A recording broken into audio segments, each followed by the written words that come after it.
Ok, alors bonjour Kevin. Bonjour, Alors, vous êtes venu me voir pour un problème par rapport à votre contrat de travail. c'est ça. Qu'est-ce que vous pouvez nous dire déjà sur votre contrat? Donc, je travaille dans une entreprise, je suis salarié. Euh, j'ai un CDI de 17 heures. J'ai effectué plus de 17 heures sur la première semaine du mois de novembre.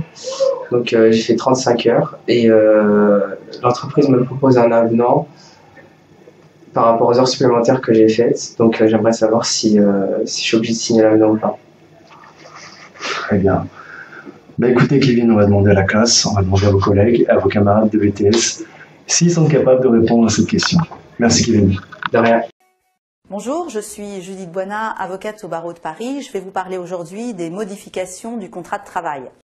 En fait, cette avocate va vous parler de la modification de la relation de travail. Et comme il y a deux catégories, elle va vous expliquer qu'il y a une catégorie de modification de la relation de travail et puis une autre. Et vous allez voir qu'il y a des conséquences qui sont différentes.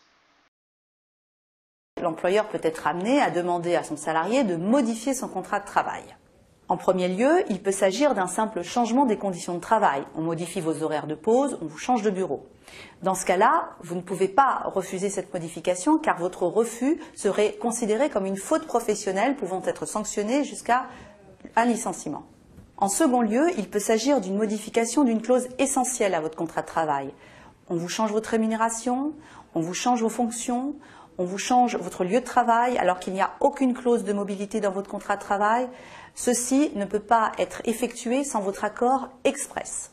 Lorsqu'il s'agit d'une modification d'une clause essentielle au contrat de travail, l'employeur doit impérativement respecter la procédure suivante. Soit la modification qu'il souhaite est fondée sur un motif économique. Dès lors, il doit impérativement, nous dit la loi, informer le salarié par lettre recommandée avec AR et laisser un délai d'1 mois de réponse au salarié.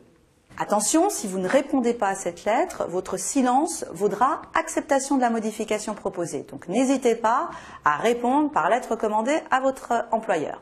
Sachez également que le non-respect par l'employeur de ce délai de réflexion d'1 mois rend l'éventuelle rupture du contrat de travail sans cause réelle ni sérieuse.